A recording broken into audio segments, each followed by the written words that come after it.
Hello दोस्तों, welcome to my YouTube channel on embedded interview questions. आज का हमारा टॉपिक है hash defines versus typedef. Question कुछ इस तरीके से पूछा जाता है इंटरव्यू में कि as a good developer what should be the preferred way of declaring a structure. Means वो लोग आपको तीन ऑप्शन देंगे। You can declare a structure using a standard C, you can use a hash defines, or you can use a type def. So which is a preferred way? So दोस्तों, to answer this question, I recommend you to stay till end and let's find out.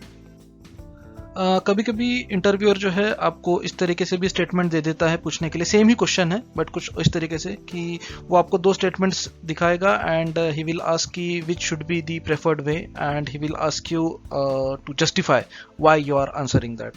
सो देखिए दोस्तों, यहाँ पे ना मतलब सही और गलत की बात नहीं हो रही है, यहाँ पे बात हो रही है प्रेफर्ड वे की। दोनों ही तरीके सही है, गलत कुछ भी नहीं है, बट प्रेफरेंस की बात आती है। तो इसमें से आप जो भी आंसर चूज करते हो, इससे ये पता लगता है कि how good developer you are.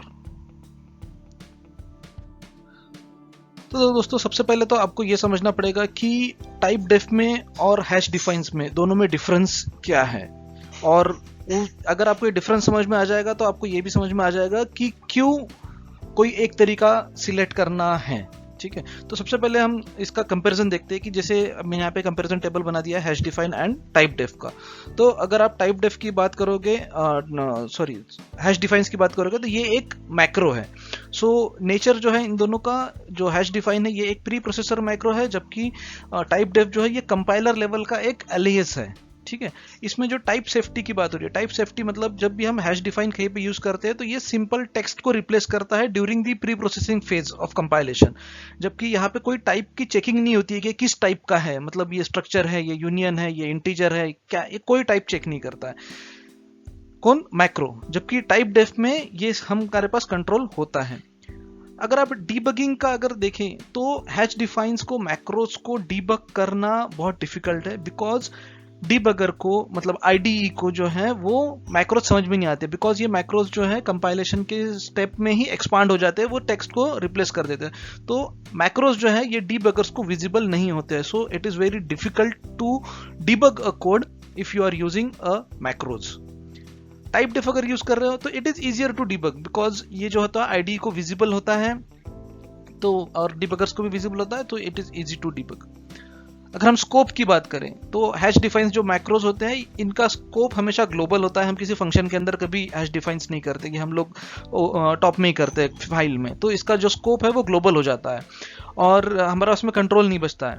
और टाइप डिफ के केस में we can use a static as well, तो हम लोग उसका स्कोप को कंट्रोल कर सकते हैं। रीडेबिलिटी की बात करें तो मैक्रोज जो होते हैं, हैश डिफाइंस जो होते हैं, ये कभी कभी अगर कॉम्प्लेक्स फंक्शंस हैं तो इट क्रिएट्स अ कंफ्यूजन, तो रीडेबिलिटी भी उसमें थोड़ी लूज हो जाती है। जबकि टाइप डेफ में हमको रीडेबिलिटी और मेंटेनेबिलिटी दोनों अच्छी होती है। सो दोस्तों, लेट्स अज्यूम कि we have a scenario where we wish to declare two pointers p1 and p2 as pointers to a structure.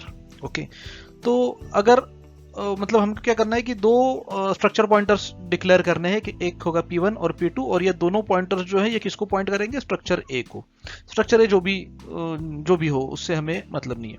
Okay, सो ये जो टास्क है ये हम तीन तरीके से कर सकते हैं। एक, हम we can use hash defines, we can use the typedef, और जो हमारा हमेशा का है it's a normal using a standard C syntax. Okay, so देखते हैं कि एक एक तरीके से हम लोग करके देखते हैं कि उसमें क्या हो सकता है। So first is a conventional standard C syntax. Okay, यहाँ पे करना कुछ नहीं है, नॉर्मल हमें एक स्ट्रक्चर लेना है। ये तो तीनों केस के लिए हमें ये स्ट्रक्चर लगेगा ही लगेगा, but conventional way is like this.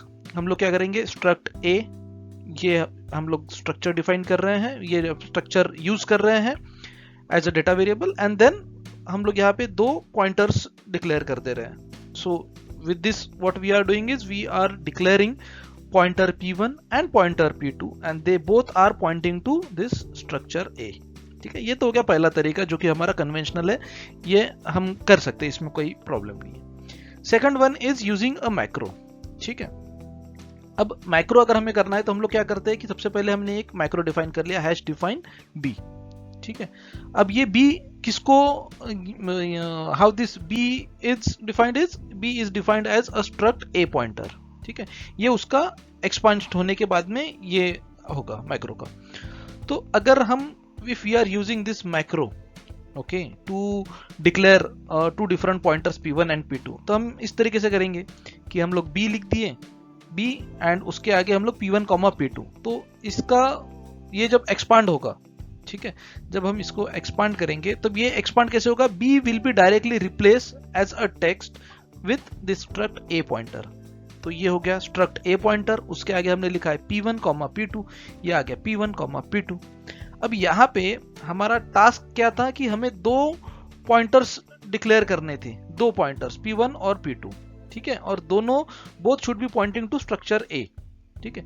लेकिन यहाँ पे because we used a macro and macro is expanded as it is in a text form, तो ये क्या हो गया कि हमें करना था कि दो पॉइंटर्स चाहिए थे, लेकिन हमने क्या कर दिया, अनफॉर्चुनेटली हमने सिर्फ एक पॉइंटर टू स्ट्रक्चर क्रिएट किया। एंड ये जो दूसरा p2 है, it is also it is object to a pointer, but ये सॉरी p2 जो है ये एक ऑब्जेक्ट क्रिएट हो गया स्ट्रक्चर का, ठीक है। ये एक नॉर्मल सा ऑब्जेक्ट है, ये कोई पॉइंटर नहीं है। पॉइंटर यहाँ पे सिर्फ p1 क्रिएट हुआ, p2 एक नॉर्मल ऑब्जेक्ट क्रिएट हो गया स्ट्रक्चर का, ओके। तो यहाँ पे हमारा टास्क जो है वो इनकम्प्लीट रह जाता है, बिकॉज हमें करना था कि p1 और p2 दोनों पॉइंटर टू स्ट्रक्चर होने चाहिए, जबकि हमने यूजिंग मैक्रो, हम ये मैक्रो यूज करने की वजह से क्या हो गया, सिर्फ p1 is created as a pointer and p2 is created as a normal object to the structure, ठीक है। तो ये इशू जो है, अगर हम टाइप डेफ यूज करते हैं तो ये इशू हमें नहीं आएगा। सो नेक्स्ट स्लाइड में देखते हैं कि किस तरीके से हम ये ओवरकम कर सकते हैं।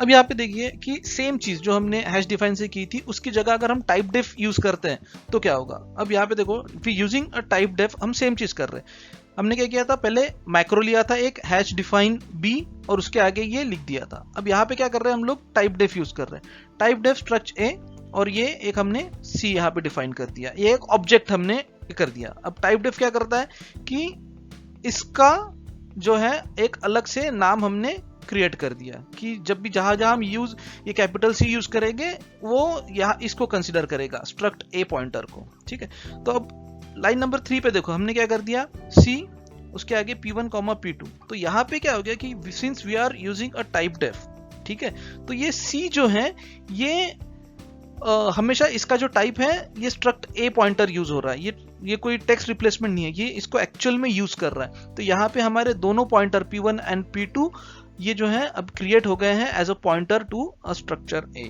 सो इसीलिए कहते हैं कि जब भी आपके पास में ऑप्शन हो कि हैश डिफाइन यूज करना है, टाइप डेफ यूज करना है, so you should always use a type def.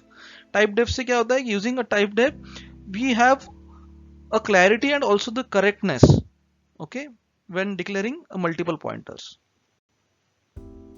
तो इसका कंक्लूजन यही है कि जब भी ऐसा कुछ क्वेश्चन आता है तो आंसर आपको यही करना है कि using a typedef struct a pointer c makes it clear that c is a pointer to a structure a and the tools like id and the debuggers can interpret it properly.